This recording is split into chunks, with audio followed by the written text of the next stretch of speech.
Hi everyone, it's Vic Tilson here, and in this video I'm just going to be talking through the process of actually creating the painting and where the idea or ideas come from. It's a question I get asked quite a lot, so in this little short video I'll be just talking through the process, showing you some of the sketches that I produce and the end result.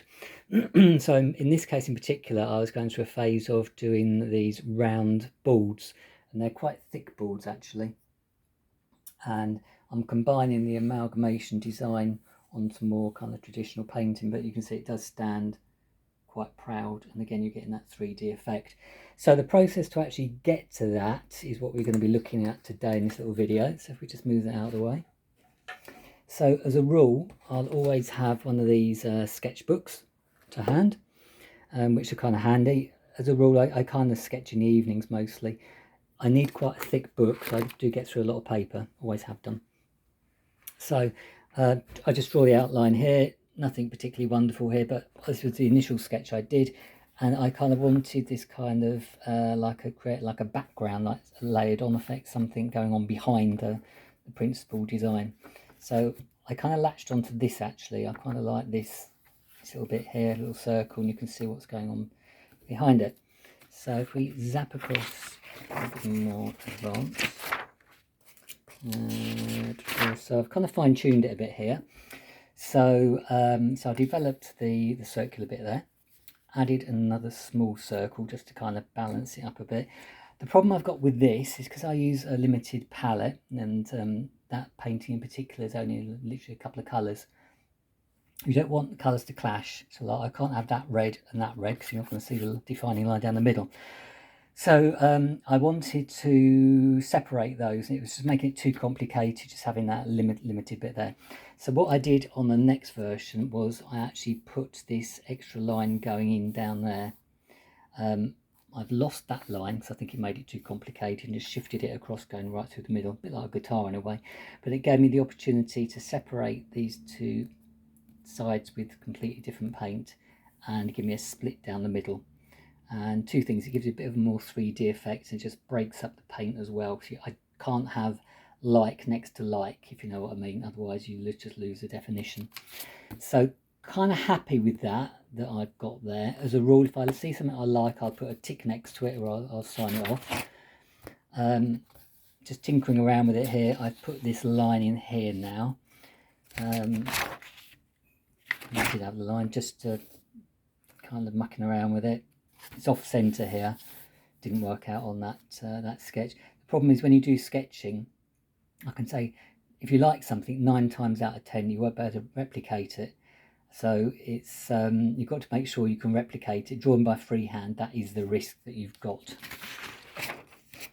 Ironically enough, this was the end sketch that I did. I don't know why I've kind of scribbled over the whole thing. Perhaps I had doubts about it, but what I will do on this, once I get that far, I'll actually put in some detail what colour's going to go where. So I've got amalgamation there, and I've got amalgamation there, black, red, and so forth.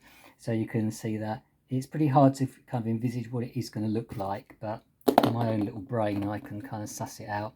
That's not to say when I start painting it, if I see something that doesn't look right, of course I will change it. And there's just some other options there that I was playing around with as well.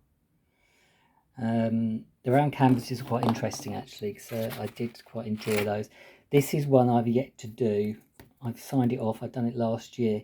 This is quite detailed in that I've got the design quite carefully planned out, and I will do this at some point. So often what I'll do, I will go back through the book and see if there's anything I've kind of not done. Painting's a weird thing. It's one of those things, it's kind of in the moment.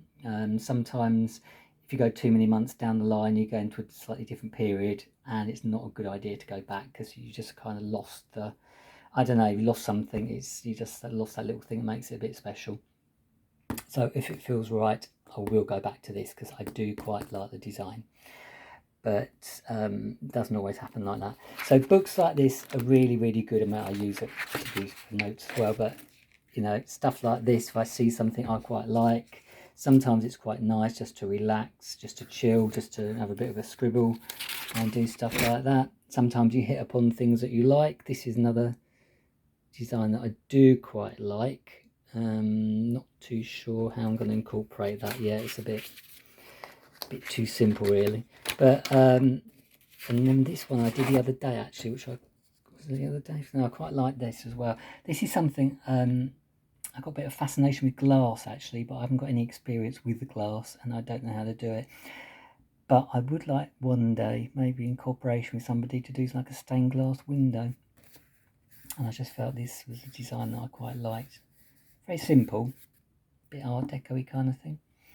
But anyway, so that's basically how I kind of work. So I have this very large sketch pad, and that will last me, oh, I don't know, probably will last me about 6 months, something like that. And that's where all my ideas go. So there we go. So if you like what you've seen, please please feel free to subscribe to the channel and have a little look at what I do. I do a bit more detail on this painting in another video, so you can see it in a bit more detail. Please subscribe so you can see what's coming up on the channel and get notifications, which is really, really useful. It helps the channel to grow. Feel free to share anything you see or you like.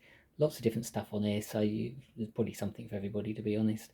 And you can catch me on Facebook and Instagram. I'll put links down below on the narrative. So thanks a lot for your time. Hope you like what you see, and check back again for more videos. Take care.